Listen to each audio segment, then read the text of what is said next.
¿Vamos? ¿Sí? Claro, va. Claro que va, Ariel de Girolamo. Muy buenos días. ¿Cómo está usted? ¿Cómo ha amanecido este hermoso día miércoles? Hola Rosa, ¿cómo estás? Buen día para vos.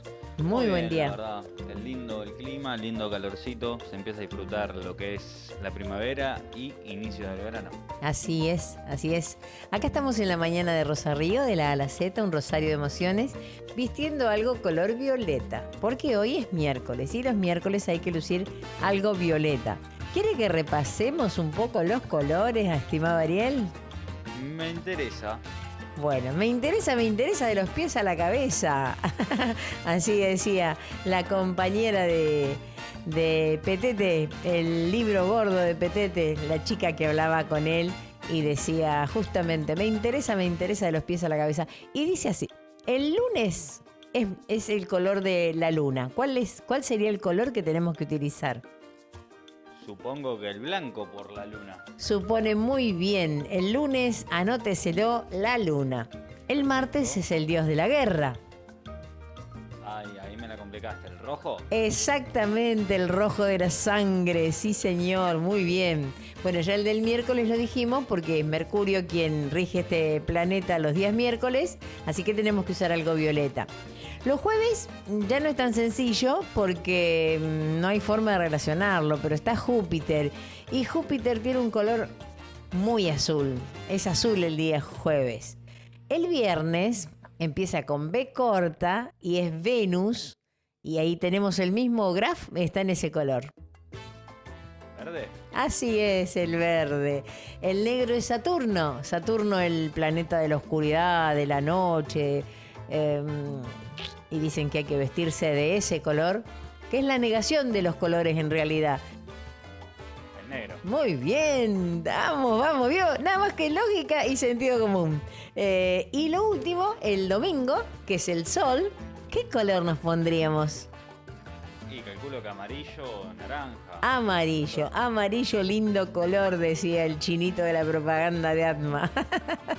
Bueno, no era un chinito, era un japonesito. Era un japonesito que... no sé por qué relacionan a todos los japoneses con las tintorerías, pero bueno, en ese entonces se hacía una publicidad en la televisión argentina que era de las planchas Atma. Casi ni se usan las planchas, ahora la ropa viene listo, ¿no? Se lavan y casi no se planchan. Pero cuando se usaban, para los delantares especialmente, que se los almidonaba y se los planchaba para que fueran sin una arruga los chicos a la escuela, se usaba la plancha Atma, era una de las planchas que se utilizaban. Y había un japonesito que decía, amarillo, lindo color. De paso recordamos todas esas viejas propagandas que usted, por su juventud, obviamente no las ha visto, pero que está bueno mantenerlas en el recuerdo, porque solo muere lo que se olvida. Y bueno, así lo sintió también nuestra queridísima Yamila Cafrune, que en el día de hoy está cumpliendo 67 años. Ella nació en 1965, un 16 de noviembre, y la muchacha recuerda a alguien que le dio la vida, ¿no? Y dicen que ser agradecido es de bien nacido. Y esta línea bien nacida que está cumpliendo años y comparte con nosotros este momento, en Matadero le hizo un hermoso homenaje a su padre. Escuchémosla juntos. De la A a la Z, un rosario de emociones. Venite a la Vox, hacé lo tuyo. Micrófono abierto para la buena vibra.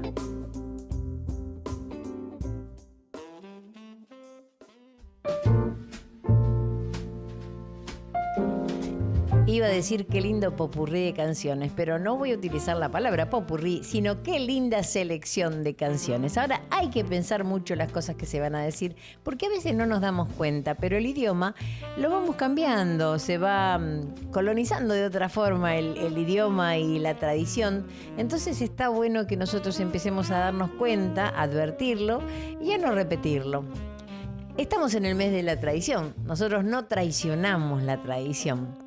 Y leo algo tomado de una revista que se llama Vasija de Barro, revista cultural folclórica declarada de interés provincial y municipal por el decreto 40634. Es de Rosario, está hecha por un queridísimo amigo, Raúl Bruselario. Y esta es la tapa de esta revista pequeña, pero grandiosa, llena de información, llena de contenido. Realmente es para felicitar al querido Bruselario porque siempre ha sido coherente con el trabajo de la difusión del folclore. Y una de las cosas que escribió en aquella oportunidad, dice así: en 1934, siendo gobernador Manuel Fresco de Buenos Aires, se instauró oficialmente el Día de la Tradición. El 10 de noviembre, fecha de nacimiento de José Hernández, quien en el Martín Fierro puso todo su empeño en defender a sus paisanos de las injusticias que se cometieron contra ellos. Y estamos cumpliendo en este 2022 150 años de la creación del Martín Fierro. Recomiendo vivamente volver a leer sus estrofas. El Martín Fierro narra la incorporación forzada del protagonista al ejército, las injusticias que con él se cometieron, la huida y su amistad con Cruz. Qué importante que es la amistad, qué importante que es destacar que hay alguien con quien contar, alguien que no traiciona. Todo el poema está impregnado de denuncia social y encierra grandes verdades políticas como la falta de educación, la mala organización judicial y militar, la eficiencia de la policía rural y sobre todo un profundo resentimiento de la clase popular de campaña contra las clases urbanas. No ha perdido vigencia, ¿eh? Yo creo que estas obras son universales y eternas, así que hay que volver a leerla. Este poema de género gauchesco se convirtió en la pieza literaria del más genuino folclore argentino y fue traducido a numerosos idiomas. Sí. Era la Biblia gaucha. El paisanaje pedía azúcar, yerba y su Biblia. Eso era lo que hacía la cultura. El libro es considerado la culminación de la llamada literatura gauchesca y es una de las grandes obras de la literatura argentina. Se están cumpliendo 150 años en este 2022. Se hicieron muchos festejos justamente por el Consejo Barrial del Distrito Centro y escuchando a los vecinos, que eso es lo más lindo que pueden hacer los funcionarios, escuchar a la gente. Se decidió honrarlo con distintos acontecimientos y actos. Uno de ellos fue la colocación de una placa en el solar donde estaba la casa de Pueyrredón, de su tío, que fíjense qué notorio, ¿no? Falleció un día 10 de noviembre también, en un cumpleaños. Cuando José Hernández estaba cumpliendo 31 años, ese mismo día fallecía su tío Manuel Pueyrredón, que vivía acá en Rosario, en la calle de Buenos Aires al 800. Habría que corroborarlo bien, porque la placa está en 880 de Buenos Aires, 880 de Buenos Aires, de la calle de Buenos Aires, lo que era el Camino Real. Y en algún lado he leído que era en Buenos Aires 854. Así que vamos a trabajar un poco porque esto de revisar la historia está buenísimo. Como lo hicieron nada más y nada menos que nuestro querido Roberto Colimodio y Alejandro Madoni, que hicieron un hermoso libro que vamos a sortear para los que manden un mensajito al 3415 82 11 93. Los que manden mensajitos van a participar de este sorteo, donde vamos a dar un libro que en metálico o en constante insonante cuesta 3.000 pesos. Así que piensen que son los 3.000 pesos mejor ahorrados. La verdadera historia de su casa familiar en Buenos Aires. Esta es la tapa del libro. ¿Cuál fue la verdadera casa de la familia Belgrano y obviamente la de nuestro héroe? Esa es la aventura en la que se sumergen Roberto Colimodio y Alejandro Madoni en un avance casi sin cuartel en la exploración de cada dato, de cada pista, como si fueran detectives y no historiadores. Pensar a un héroe no es solamente hablar del bronce, sino como lo hacen los autores, es reflexionar sobre su casa. En realidad, más que de su casa, habló todo el tiempo de su hogar, además de la estructura, ¿no? Este libro abre una puerta que la historia de la arquitectura apenas ha explorado.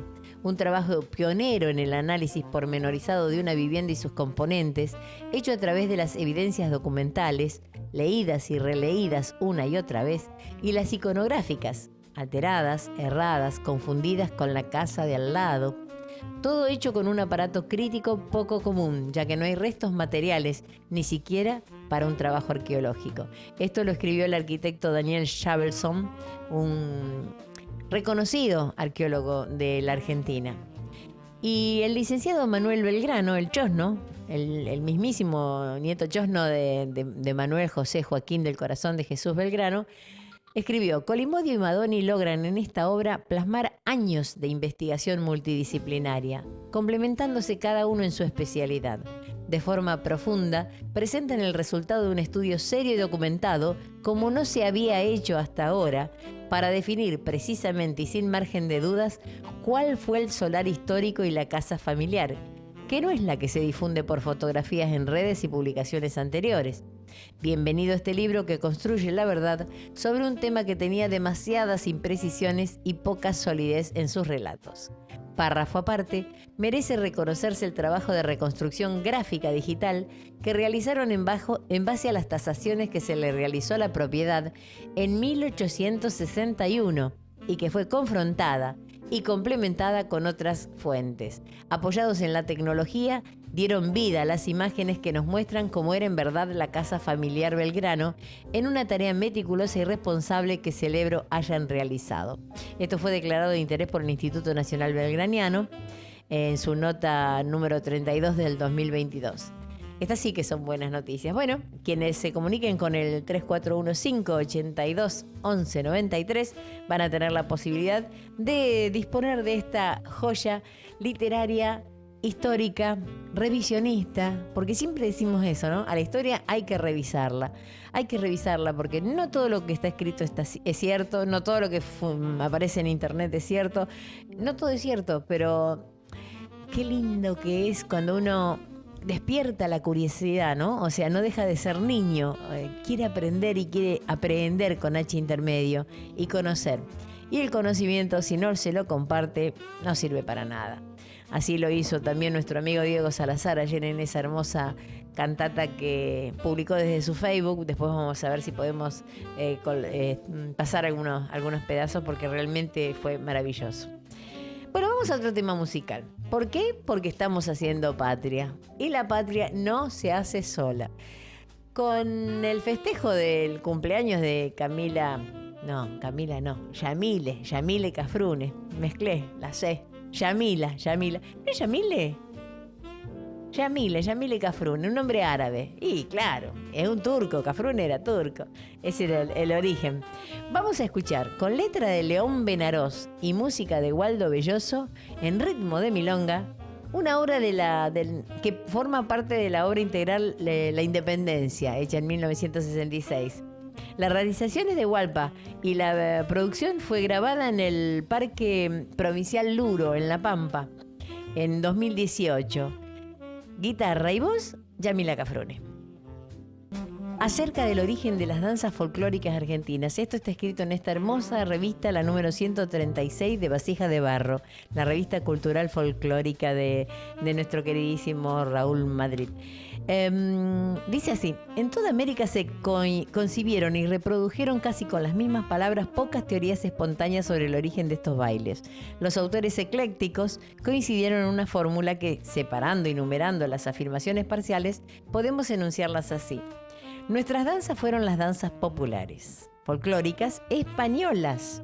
Fíjense qué coincidencia, hoy es el Día Internacional del Flamenco. 2. Llegaron de España. 3. Con los soldados y los colonos. 4. Directamente a cada lugar. 5. Se mezclaron con los bailes indios y africanos. 6. Son sus híbridos. 7. Sintieron la influencia del medio geográfico. 8. Sobrevivieron hasta hoy. 9. Siempre fueron populares. Los autores sistemáticos añadieron 4 fórmulas recíprocamente excluyentes. 1. Nuestras danzas son todas españolas. 2. Todas africanas. 3. Todas indias. 4. Todas fueron creadas por el gaucho, el guaco, el cholo, el llanero, es decir, por las clases rurales americanas, lo cual significa que los autores agotaron todas las posibilidades imaginables sin estudio, sin reflexión, sin documentación. Sin la prestación de haber conquistado la definitiva verdad, creemos que pocas veces, como en este caso, se puede palpar mejor el resultado del esfuerzo. Ninguna de estas afirmaciones resultó exacta. Hace ya más de 15 años en nuestro libro Danzas y Canciones Espontáneas, en una serie de 16 artículos, desde 1938 al 39, y en una muestra publicada en la conferencia El origen de los bailes criollos, distendimos la negación. Hoy confirmamos nuestra proposición de entonces y añadimos precisiones. 1. Nuestras danzas no son las folclóricas españolas. Los bailes criollos son los antiguos bailes cortesanos europeos americanizados. La corriente de los salones y la del teatro son las principales vías de transporte y la penetración. 2. Nuestros bailes llegaron de España, pero también a través de España y directamente de Francia. 3. Las danzas de los soldados y de los colones, esto es las folclóricas españolas, inseparables de su patrimonio espiritual en marcha, murieron en América con ellos o con sus hijos. No llegaron los bailes en bloque y al comienzo, sino en todos los tiempos como hasta hoy.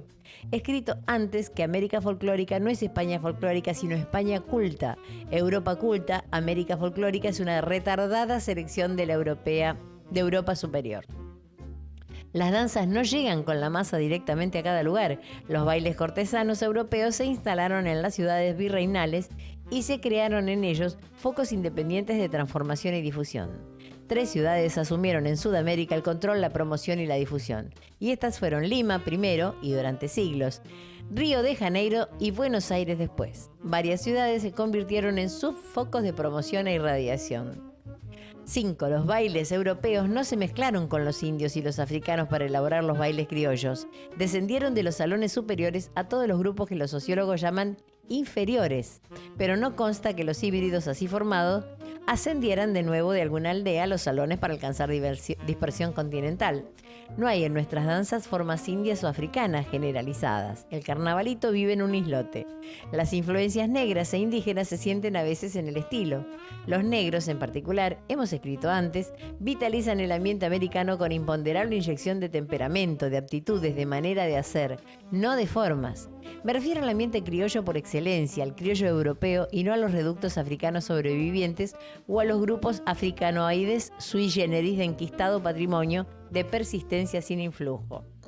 6. No se socializó en América ningún baile cuya forma, o sea, sino híbrida de español e indio o negro, hasta donde alcanza nuestra documentación. 7. El medio geográfico no influye en las danzas. 8. Concretamente se ha pretendido que las danzas de la primera importación colonial se conservaron hasta hoy. Muchos siglos para bailes que navegan por la superficie en efervescencias. Una danza puede enorgullecerse del éxito si conquista plena boga en los salones durante 30, 40 o 50 años. Las hay que han durado más, pero cuando su aceptación supera el término de un siglo, lo general es que sobreviva el nombre solo como rótulo de una coreografía que se ha ido transformando. El nombre del río es el nombre del lecho, que el agua nunca es la misma. Qué lindo esto. A esas duraciones hay que añadir el proporcional tiempo de la agonía folclórica. Casi todas las danzas argentinas que hoy conocemos aparecieron después de 1800 y entraron en decadencia poco después de 1850. Pero ahora se está renovando y con muchísima fuerza. Vamos a poder cumplir ese sueño que dijimos acá en este programa cuando invitamos a las representantes de los centros tradicionalistas. Vamos a poder decir en un festival grandioso el 27 de febrero del año que viene, diciendo ¡aquí Rosario! ¡Claro que sí! Nuestros bailes no fueron siempre populares. Se difundió la idea de una marcha paralela entre danzas de salón y danzas folclóricas. Nuestra labor puso en claro que las danzas de los salones urbanos y las de la campaña generalmente no son las mismas. La polca del emperador de Francia y el huayno del emperador de los incas coincidieron alguna vez en la campaña rural. En cuanto a las 4 fórmulas, todas españolas o africanas o indias o criollas, de los autores ortodoxos, baste con decir que representan exacerbadas tendencias. Bueno, esto es parte de lo que ha escrito en su momento en este hermoso Vasijas de Barro. ¿Quién es el autor? Carlos Vega. Acerca del origen de las danzas folclóricas argentinas, que vamos a seguir trabajando, porque esto es hermoso. El primer premio que gané siendo una niña en un certamen de literatura fue 3 libros de la colección de Codex vinculados al tema del folclore. Qué lindo recordar todo eso y bueno, se ve que estoy predispuesta a trabajar el folclore. Vamos a una pausa comercial y luego seguimos. A la hora de desayunar, almorzar, merendar o cenar, salga al ruedo. O mejor aún, venga al ruedo, en la clásica esquina de Rioja y Laprida, en diagonal a un recorte de la historia. Por dentro, una síntesis viva de la historia de los rosarinos, como escenario del mejor espectáculo, su gastronomía, de primerísimo nivel y precios muy competentes. El ruedo, probarlo es adoptarlo. Esmerada atención y cuidada higiene, atendida por sus propios dueños. Por fuera, el alguna vez Banco Hipotecario Nacional, hoy Ministerio Provincial, que atesora en su interior el Museo de la Salud, en homenaje a tantos profesionales con conocimiento para salvar vidas. Combine el placer del buen comer con el conocer la ciudad de Rosario. El Ruedo, historia y disfrute, en Rioja y Laprida. Y volvemos al ruedo. porque de eso se trata. Poner el cuerpo con alegría en este mágico mundo de la radiofonía. Poner el cuerpo con alegría en este mágico mundo de la radiofonía. Un mundo que nos transporta todo el tiempo hacia lugares inimaginables. Incluso, siempre decimos, a veces nos subimos en el DeLorean de Volver a Futuro y nos vamos al pasado y al futuro y nos encontramos con el mismísimo Artigas. Nos encontramos con el mismísimo Artigas porque el libro que se va a presentar esta tarde se llama Yo soy Artigas y verdaderamente lo habla en primera persona. Muy buenos días, profesora Lizzy Rodenas. Qué gusto tenerla en el programa de la mañana de Rosa Río. Lo mismo digo. ¿Qué tal? ¿Cómo estás, Graciela? Muy bien, muy contenta y muy feliz porque realmente el conocimiento que nos une de tantos años, hace mucho tiempo que nos conocemos, siempre la gente mayor dice, no hablemos de años, pero está bueno hablar de años, porque... Pero la pucha, es un privilegio cumplir años, una bendición cumplir años. Es lo mejor que nos puede pasar. Claro, ¿Qué te parece? Yo, encima, ya estos años estoy experimentando, aparte de la satisfacción profesional, este maravilloso e inexplicable amor que es la abuelez. Sí. Entonces, ¿cómo no voy a estar agradecida de cumplir años? Por supuesto, tengo 70, cumplí 70 este año. Qué bueno, felicitaciones por ello y por haberlos vivido plenamente, intensamente, que es lo más importante. Y otra cosa que es importante es hacer las cosas que nos hacen felices. Y usted se caracteriza por hacer las cosas que le hacen feliz, como por ejemplo este libro. Pero este libro tiene de todo, como la vida. Tiene felicidad, tiene angustia, tiene frustración, tiene satisfacción, porque bueno, los que escriben, los que me están escuchando y que escriben saben lo trabajoso que es escribir. Pero cuando uno encuentra las palabras, es un momento de enorme felicidad. Realmente de gran plenitud. Y a mí se me ocurrió hacer, aparte porque me fascinaba la figura de Artigas y su proyecto político, se me ocurrió hacer una novela, o sea, me atreví a hacerlo hablar. El libro es una novela porque también esto forma parte de la batalla cultural, que es bajar la historia a las personas comunes. No hay nada más apasionante que la vida de la gente común. Sí. Y lo bueno que es bajar los hechos duros y fríos, las batallas, las asambleas, los conflictos, hacerlos comprensibles, porque la historia, además de que es la enumeración de los acontecimientos del pasado, expresa el drama humano en su infinita complejidad. Eso es lo que me propuse hacer con el libro. O sea, he tenido, te digo, desde que la primera presentación que vos estuviste hace 2 meses hasta ahora, enormes satisfacciones, porque mucha gente se me ha acercado y me dijo, ay, la felicito por el libro, porque aparte lo entendí. Claro. Eso es lo mejor que me puede pasar, porque era mi obsesión de que esa endemoniada historia, endemoniada década que fue entre el 10 y el 20, donde hay un escenario internacional complejísimo, donde hay un imperio español que declina, una potencia emergente que es Inglaterra, que apoya la independencia, digámoslo con todas las letras, porque necesitaba este enorme mercado consumidor que era Sudamérica para colocar su excedente industrial.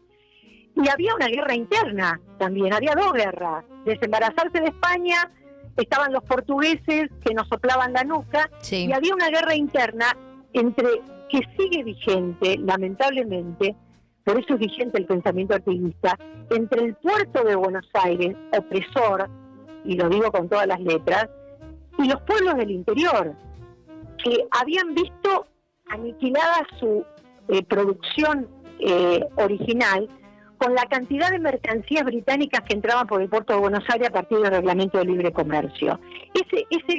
Esa tensión se pone en juego y se pone sobre la mesa en el momento de la Revolución de Mayo. ¿Por qué se levantan los pueblos? ¿Por qué la Junta tiene que mandar expediciones militares al interior para convencer? Un interior que también se quería liberar de España, porque el periodo español, el Imperio Español había cumplido un ciclo, pero no era menos revolucionario que Buenos Aires, cuya junta gobernaba en nombre de Fernando VII. Claro. Entonces, toda esta historia, bueno, la traduje en una novela para hacerla comprensible. Y hablar de esto es hablar de la patria, es Sin hablar duda. del pasado, que si vos leíste mi libro, Graciela, Sí. El libro es muy serio en cuanto al registro histórico, pero no es un panfleto partidario. Claro. Lo que yo, digamos, el libro es una definición política mía, que yo no le tengo miedo a esa palabra. Mis ideas y mis convicciones están con los federales, pero también trato de mostrar las contradicciones que hay en los dos bandos. Claro. Tanto lo hay en el campo federal que termina derrotado. Entonces, el libro es un disparador para pensar, no para cavar trincheras entre nosotros, sino para tender puentes y ver, a ver, ¿quiénes fuimos? Creo que tenemos que Esta es nuestra cambiarle historia. a la palabra revolución. Necesitamos hacer una revolución, pero separando la palabra, reevolución. Tenemos que evolucionar. Exactamente. Bueno, por eso es mi satisfacción del libro, porque la figura de Artigas es, a mí yo te conté en su momento, a mí me sedujo mucho cómo este paisano oriental en la periferia del mundo, cuando logra hacer ese enorme bloque que es el Protectorado de los Pueblos Libres, Sí, la Liga. cuando le disputa en esa breve pero intensa década que va del 10 al 20, le hace una pulseada a Buenos Aires y termina derrotado, lamentablemente exiliado. Este paisano oriental, que no era un marginal, porque la familia pertenecía a la burguesía de los hacendados, pero no era un hombre a la manera de Moreno Castelli, que eran egresados de la Universidad de Córdoba o de Charcas. Claro. Había hecho unos estudios elementales en la Escuela de los Padres Franciscanos en Montevideo, y luego a los 14 años se libera de la tutela paterna y se mete en el campo con sus paisanos. Fue un paisano más y aprobó con todos los, con 10 y más que 10 con felicitado, algo que no se aprende en ninguna universidad, que es el conocimiento profundo de la tierra que pisaba. Claro. Las penurias de sus paisanos, las injusticias del orden colonial que declinaba, y tuvo una visión geopolítica rarísima en un hombre de una escasa formación intelectual. Él nunca se quiso separar, jamás. A tal punto que cuando 20 años después en el exilio le dice en general vuelva a su patria, le dice, yo ya no tengo patria. Claro. Él quería la banda oriental, que era su patria chica, adosada a la patria grande, pero por supuesto el que preconizaba, lo que también defendían los libertadores, Sí. una gran confederación de estados donde se respetase la soberanía particular de los pueblos y sobre todo el respeto por las economías regionales, por el interior profundo. Por eso. Los Estados Unidos del Sur, de alguna forma, ¿no es cierto? O sea, exactamente. Es lo que hacerse tienen las potencia. colonias británicas en el norte. Claro. Los que admiran tanto a Estados Unidos, yo los invito a que estudien un poco cómo fue la independencia de las colonias británicas. Claro. Que por suerte para ellos ganaron los padres de la patria norteamericana. O sea, las colonias se liberaron de su madre patria Inglaterra, pero ¿qué hicieron? Se desarrollaron internamente. Exactamente. Bueno, eso quería Artigas y los libertadores. Lamentablemente no se pudo, pero es todavía, es un proyecto que nos interpela desde el pasado. Yo creo que Latinoamérica, como lo explico en mi libro, tiene que volver a encontrar aquella comunicación intrauterina que tuvieron los pueblos durante la América Española, Sí. y desde ahí, y sin desdeñar lo que significa un mundo globalizado como el que vivimos, desde ahí encontrar la clave para enfrentar el porvenir. La unidad latinoamericana es imprescindible, pero no solo desde el punto de vista moral, es un imperativo histórico. Yo saludo a los pueblos latinoamericanos. Somos parte de ellos, fuimos parte del virreinato del Perú, fue una tragedia la pérdida de la banda oriental, la pérdida del Paraguay. Abogo por la patria grande, donde estemos todos. Y bien, Así que, estemos bueno, todos este y es mi estemos libro. bien.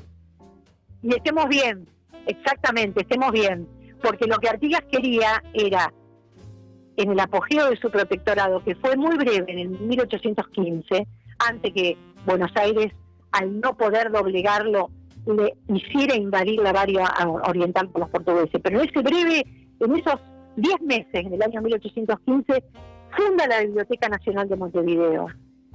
hace una reforma agraria. Fíjate vos, lo que hace este paisano oriental. Redacta un reglamento de aranceles. Fíjate vos qué vigente que es esto. ¿Qué dice? Y hace un convenio económico con los ingleses. Aunque los que me escuchen no lo crean, Inglaterra, que era la potencia marítima de la época, Sí. que ya estaba en plena revolución industrial, que había incorporado la máquina al trabajo, se sienta, este paisano oriental, se sienta con el que comandaba la flota y dice, bueno, perfecto, acá ¿qué es lo que no podemos fabricar? Y acá no podemos fabricar microscopio. O sea, yo te voy a comprar microscopio. Claro. Ahora, ahí te voy a bajar los aranceles, pero te los voy a subir cuando lo que vos me quieras ofrecer compita con mi mercado interno. Un verdadero qué estadista, ¿no? eficiente. ¿Qué te parece? Un verdadero Bueno, estadista. Ese fue Artigas. Yo los invito a todos y a todas hoy a debatir estos temas. Maravilloso. A las 19 horas va a ser en el Atlas. En el Atlas, Centro Cultural Atlas. En esta oportunidad, la presentación la van a hacer Mónica Caso, una querida amiga, periodista, y Carlos del Frade, diputado provincial. Así que los espero. Allí estaremos, Lizzy, allí estaremos porque la patria la hacemos entre todos, o sea, no es algo que viene de arriba, ni de abajo, ni al lado, es una cosa que hay que Exactamente. construirla día a día desde donde uno está, ¿no? Sí, y digamos, lo que yo he evitado con el libro, y lo evito siempre, es la descalificación para el que piensa distinto, Graciela. O Exacto. sea, digamos, la historia no es una lucha entre héroes y villanos, no es blanco o negro, hay que analizar los contextos. Sí, Esa sin fue la dudas. idea mía. Así que te agradezco muchísimo el llamado, Graciela, y te espero. No, por supuesto que claro que voy a estar, pero por fin estamos recuperando, hace 150 años escribió el Martín Fierro, José Hernández, nuestro queridísimo Claro. José Hernández, que vivió en Rosario, entre otras cosas, y defendió ¿Qué tanto te parece? la Sí. posibilidad de que Rosario fuera la capital por lo estratégico, ¿no? De lo que es la ubicación en esa lucha, ¿no? de poderes, y que fue el que creó la primera biblioteca pública también acá en Rosario, o sea, todas Así esas es. cosas tan lindas que en general se desconocen. Es esa historia cotidiana que hace a los hombres y mujeres de nuestra patria, porque son hombres y mujeres los que actuaron para hacerla. Así es, Y tenemos que seguir haciéndola, hay que ponerle el cuerpo. así es. Allí estaremos esta tarde contigo, si Dios quiere, Gracias, en el Graciela. Atlas. Un fuerte abrazo, cariño. ¿sí? Gracias, muchas gracias. Gracias, chao, chao.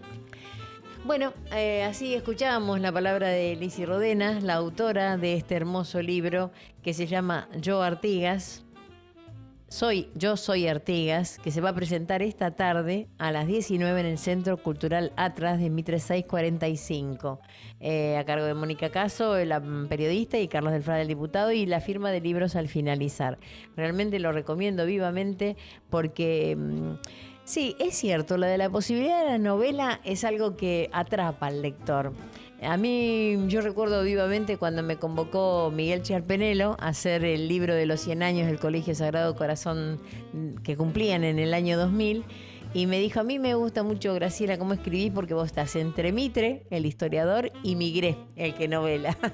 Eso fue lo que me dijo en aquella oportunidad, y realmente es la mejor forma de adentrarse en la vida, de bajarlos del bronce. No para denigrarlos, sino todo lo contrario, para saber que son hombres y mujeres de carne y hueso, que le pusieron todo de sí, su esencia, su entusiasmo, para defender sus ideales. En el Monumento a la Bandera, si usted da una vueltita por allí, va a ver que una de las frases que él decía era para defenderse, o sea, lo que tiene que ver la soberanía, pero no solo de los enemigos externos, sino también de los internos. Entonces, primero hay que saber con qué bueyes aramos, y a partir de ahí transformar esta realidad que vivimos con los buenos. Porque si bien está yo no divido tanto a la humanidad entre buenos y malos, porque a veces somos poco buenos, un poco malos de acuerdo a las cosas que nos vayan pasando, pero sí los divido entre egoístas o generosos. O sea, se trata de generosidad, se trata de brindar todo lo que uno es para que esto sea. El Ubuntu, ¿no? Lo que hacía la tribu africana cuando los invitaron a los chicos a correr una carrera, a 10 chicos, y los chicos, ¿qué hicieron? Le ofrecieron un premio. Dijeron, el primero que llegue hasta este árbol se gana una cesta llena de frutos y llena de cosas ricas. Y bueno, se tomaron de la mano y fueron todos juntos. Aquello que finalmente hizo y escribió Martín Fierro, ¿no? En realidad José Hernández, hace 150 años los hermanos se han unido. Así que espalda contra espalda, como los 300, y a defender nuestra soberanía. Vamos a seguir con Yamile Cafrune y en este caso vamos a escucharla en el tema Juana Zurduy, otra mujer valiente. ¿Cuántos mensajitos que estamos recibiendo? ¿Cuánta gente candidata a ganar el libro que estamos sorteando? Manuel Belgrano, de Roberto Colimodio y Alejandro Madoni, la verdadera historia de su casa familiar en Buenos Aires. Esto no se lo pierdan porque realmente es un lujito, un lujo. Así que bueno, ya tenemos 22 llamaditos, 22 mensajitos, entre ellos el de Víctor Blanco que justamente, además de participar por el tema del sorteo, nos cuenta que tiene una gran amistad con la que cumple años hoy, Yamile Cafrune, que tiene fotografías tomadas con ella, y que tiene una colección importante de vasija de barro, y eso también está bueno. Pero yo siempre digo, ¿de qué vale si lo tenemos y no lo leemos o no lo compartimos? Estas cosas hay que compartirlas. Es necesario que se conozca. Cuanto más gente conozca, mejor. Y él es un gran difusor de folclore. Él tiene, Víctor Blanco, un programa que se llama Folcloreando en mi país, que sale por CN 88.1, bien cerquita de acá, pero respetuosa, nos escuchamos bien ambas perfectamente. Claro, nosotros también salimos por internet, salimos por streaming. Esta es una radio, la Vox, que no tiene mucha competencia, porque es tecnológicamente no hay otra igual. Eso hay que reconocerlo, porque cuando uno viene y conoce el estudio se da cuenta de lo que es y cómo está puesta esta hermosa radio.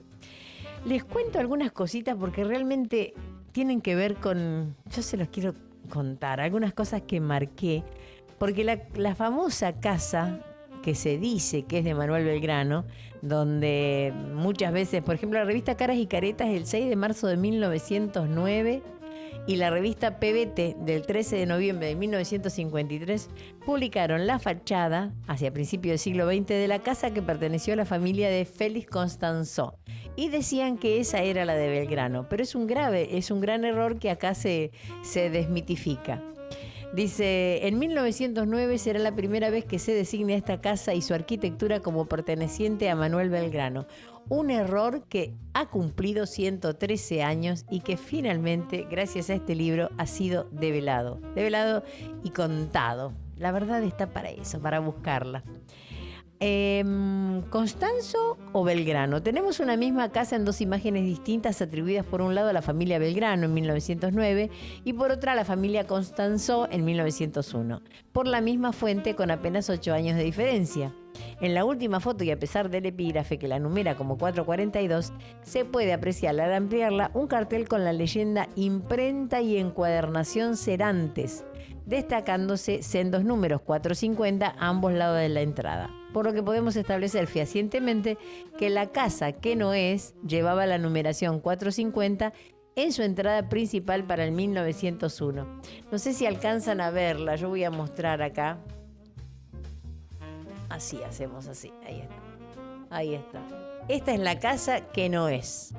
Y donde en 1920, cuando se cumplieron los 100 años del fallecimiento de Manuel Belgrano, se hizo un acto con toda la pompa en un lugar que no era. Eso me hace acordar un poco a lo que es la placa que está colocada ahí en el colegio, en el Nacional número... ¿Cuál es? El liceo que está frente al monumento. El Liceo Avellaneda. Hay una placa que dice, en este solar vivió Manuel Belgrano. No, primero, no vivió allí, porque según algunas investigaciones fue en la cuadra siguiente. Segundo, se colocó en ese lugar porque era lo más estéticamente admitible dentro de lo que eran las propiedades que había por allí. Entonces se dijo, bueno, lo ponemos en la escuela, pero no fue en ese lugar. El lugar que vivió Catalina Echeverría de Vidal y su hermano Vicente Anastasio Echeverría, el gran amigo de Belgrano, cuando recibió a Manuel Belgrano, que llegó el 7 de febrero de 1812, pasó por el Saladillo, por un lugar que ya no existe, pero que tenemos que visibilizar y colocar los carteles necesarios. Creo que fue vandalizado, le vamos a preguntar a Norita Laborde y a Mirta Belmonte, que son unas belgranianas y defensoras del barrio Saladillo a full. Así que vamos a averiguar si esos lo habían vandalizado, así que vamos a averiguar si eso no se repuso, y si no se repuso va a ser otro de los sueños que Rosa Río lo quiere dejar hecho antes de fin de año, porque los sueños están para ser cumplidos, pero para cumplirlos lo que tenemos que hacer es ponerles el cuerpo, y lo que digo siempre, lo importante no es saber sino tener el teléfono del que sabe. Así que bueno, una de las cosas que tenemos que ver si está la señalética en la zona del Arroyo Saladillo por donde cruzó Belgrano. Y les decía entonces que la casa ahí donde dice que fue el solar no es real. Vamos a trabajar para desarrollar y para saber en qué lugar específicamente estuvo. Pero bueno, es por la zona del monumento. Todo queda cerquita. Lo importante es que la gente se interese. Yo siempre digo, hay que incentivar la curiosidad. Tirar 2 o 3 puntas como para que en el ovillo se empiece a desenredar y vayamos en esa maraña que es la verdad histórica y que muchas veces no está contada como debe ser. Así que bueno, llegamos al final de la mañana de Rosa Río, de la A a la Z, un rosario de emociones, operando en controles nuestro queridísimo Ariel de Girolamo. Creo que ya estamos en el horario, ¿no? No tengo, a ver, acá, sí, 9:30, justo, en punto. Nos vemos y nos oímos mañana, aquí, en la UOX.